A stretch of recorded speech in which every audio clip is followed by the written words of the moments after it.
Շարմազանով, մինչև 2018 և նույնիսկ 2018-ի հայտնի իրադարձությունների օրերին, դրանից անմիջապես հետո կարճ ժամանակ անց իշխանությունները բավականին շատախոս էին Արցախյան պատերազմների, հաղթանակների մասին, շատախոս էին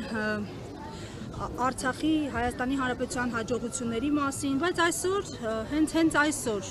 իշխանության տարբեր ներկայացուցիչներ սակավախոս էին, երբ հարցեր էին հնչում լրագրողների կողմից եռատոնի մասին, Արցախի մասին, խուսափում էին հարցերից կամ նշում էին, որ այսօր իրենց համար ընդամենը զոհերի հիշատակը հարգելու օր է։ Ինչու ավելի հեշտ էր խոսել նախկինների թողաջառանգության վրա, թե խուսափում են տարածաշրջանային հայտնի իրողություններից։ Տեսեք, նախ ուզում եմ շնորհավորել մեր ժողովրդին եռատոնի առթիվ։ Իհարկե, այսօր Արցախը գերեվարված է, Արցախում այլևս հայկական ռազմական շքերթ չկա, բայց մայիսի 9-ը առնվազն վերջին 3 տասնամյակում երրորդ հանրապետության տարեգրության մեջ նշվելու է որպես եռատոն, որպես հայնական մեծ պատերազմում հաղթանակ, որին մասնակցել են հայ ժողովրդի կես միլիոնից ավելի ներկայացուցիչներ, դրանցից 114 արժանացել են Խորհրդային Միության հերոսի, 26 արժանացել են 3 աշճանի ամբողջական փառքի իշխանանշանակիրներ են, 5 մարշալ ենք տվել, որոնցից մեկը ծովակալ, բազմաթիվ գեներալներ, ազգային դիվիզիաներից միայն հայկականն է, որ Թամանյանը 89-րդը, որ մասնակցեց Բեռլինի ազատագրմանը, Արցախի նվերսաֆարանի գլխավորությամբ, եւ բնականաբար Բեռլինի գրավողների ժառանգները, թորները 92 թվականի մայիսի 9-ին ազատագրեցին հայկական Շուշին։ Ինչ պետք է ասեն կապիտուլյանտները, Զառա ջան։ Ասում են, որ եռատոն չկա, օրինակ Արմեն Գրիգորյանը Շուշիից։ Դե եթե Արմեն Գրիգորյանն ու իր աշեֆը եռատոնը մսխել են, Արցախը նվիրել են Ադրբեջանին, ինչ եք ուզում իրանցից։ Ես պարզապես զարմանում եմ, որ իրենք այսօրով անամոթության շքերթ են կազմակերպում եւ նույնիսկ գալիս են այստեղ, որովհետեւ ձեր նշած անձի եւ ԿՊԱ-ական ոչ խմբակը Նիկոլի գլխավորությամբ արեց այնպես, որ այսօր մենք եռատոնը նշում ենք մրմուրը մեր սրտում, որովհետև կրկնում եմ, եռատոնի գլխավոր խորհրդանիշներից մեկը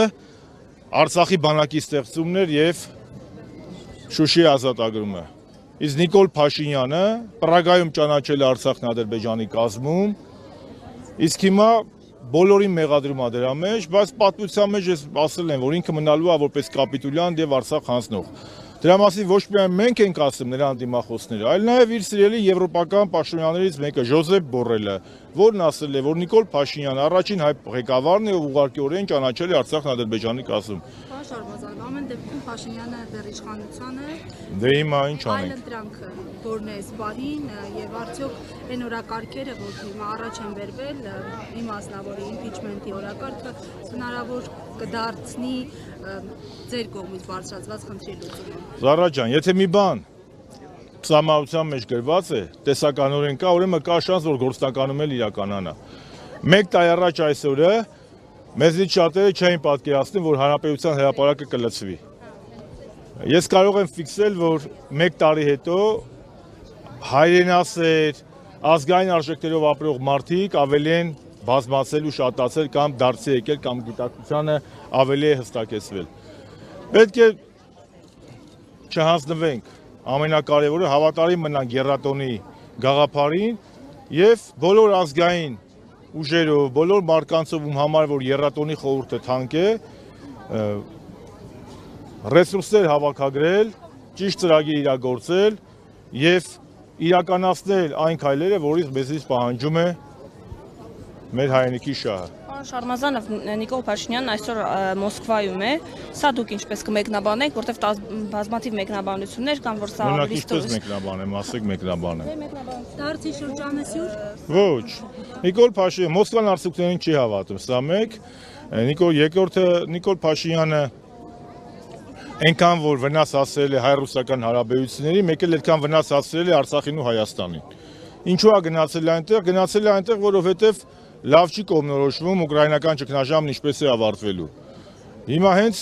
հասկանա, որ ուկրաինական ճգնաժամը ավարտվելու է Ռուսաստանի հաղթանակով, էլի մենք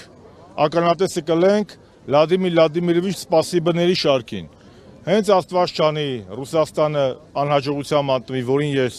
որի հեռանկարը գրեթե զրոյական է, այն ժամանակ էլի կխոսի հակառուսականությունից։ Բայց Նիկոլ Փաշինյանը ինքը դասական առումով թուրքամետ գործիչ է։ Ինքը սպասարկում է տարածաշրջանում Թուրքիայի շահերը եւ ինքը Հայաստանը դարձրել է նաեւ փաստացի, երբ որ Էրդողանի գիրքը վերցրեց եւ Սեխմեսի կրսկին, Հայաստանը դարձել է թուրքական շահերի սպասարկման վայր, պանթուրքիստների ֆուրերի համար ճանապարհ։ Նրա նպատակը եղել է ոչ թե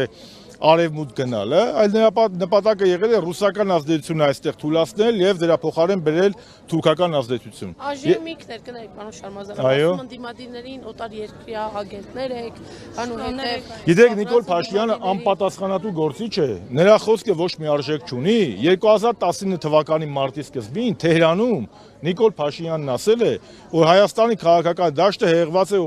օտարերկրյա գործակալներով։ 19 թվականի մարտի սկզբին։ Ես այն ժամանակ եզակիներից էի, առաջինն էի, կարծեմ միակն էի, երբ որ այդ ժամանակ պահանջեցի նրանից հրապարակել գոնե մեկ գործակալի անուն կամ հրահանգել ԱԱՑ-ին ձերբակալել եւ կալանավորել այդ գործակալներին։ Մինչեւ հիմա ձեզ մի հատ քաղաքական գործիչ 6 տարի անցել է։ Այլ երկրի գործակալ հայտնի է, առերևույթ Թուրքիայի շահերը եւ գործակալական գործողությունների մեջ Թուրքիա եւ Ադրբեջանի շահերը սպասարկելու մեջ կարելի է մեղադրել Նիկոլ Փաշինյանին, որովհետեւ Նիկոլ Փաշինյանն ու նրա թիմը հրաժարվել են Արարատի խորհրդից, հրաժարվում են Եռատոնից, Արցախը ազդում են Ադրբեջանին, ցեղասպանության միջազգային ճանաչման ժամանակ պահանջատիրությունից չեն խոսում։ Հայաստանը կասկածի տակ է դնում Հայաստանի անկախությունը, ինքնիշխանությունը, անկախության հռչակագիրը, հայտարարում են, որ Հայաստանը կադաստրի վկայական չունի։ Երեխեք ջան, Նիկոլ Փաշինյանից ու իր խմբակից ինչ եք սպասում։ Զարմանում եք, ասում եք X մարդ եկավ ասեց իմ համար սա եռատոն չէ, բայց մարդիկ եկել են օրը ցերեկով մեր հայնիկը հանձնել են Թուրքին։ Այսօր էլ զբաղված են Հայաստանի Հանրապետության ազգային նկարագրի ու անկախության հռչակագրի վերացումով։ Մարդը ուղիղ եթեր ա մտել, հրապարակային ձեզ հասել է, որ նոր սահմանության մեջ ինքը չի ներառելու անկախության հռչակագիրը։ Ու դրանից հետո զարմանում եք։ Մի զարմացեք։ Հայ ժողովուրդը պետք է ոտքի կանգնի եւ որպես իշխանության աղբյուր միակ գործոն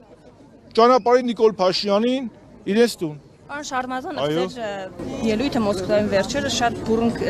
քննարկվեց։ Հիմա օրինակ դուք սպասում եք, որ Նիկոլ Փաշինյանը կարող է ձեր ելույթի նման ելույթ ունենալ Մոսկվայում կամ այդպես խոսեն, թե էլի պարտավորական։ Դուք ինձ վիրավորում եք, երբ որ ինձ համեմատում եք իր հետ։ Ստեսին։